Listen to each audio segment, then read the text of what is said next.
ওনার মায়ের সাথে কথা হলো, চাচা বললেন ওমর কেমন ছিল, তার ভাইদের সাথে দেখা হলো।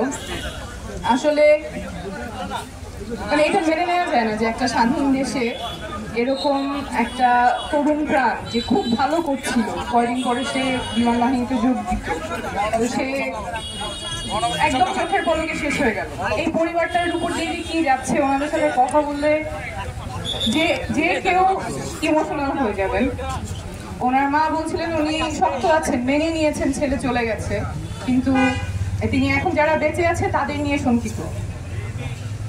শহীদ ওমরের বাবা এখনো তিনি নিজের স্বাভাবিক জীবনে কর্মক্ষেত্রে ফিরে যেতে ওনার কষ্ট করছে, উনি মেনে নিতে পারছেন না।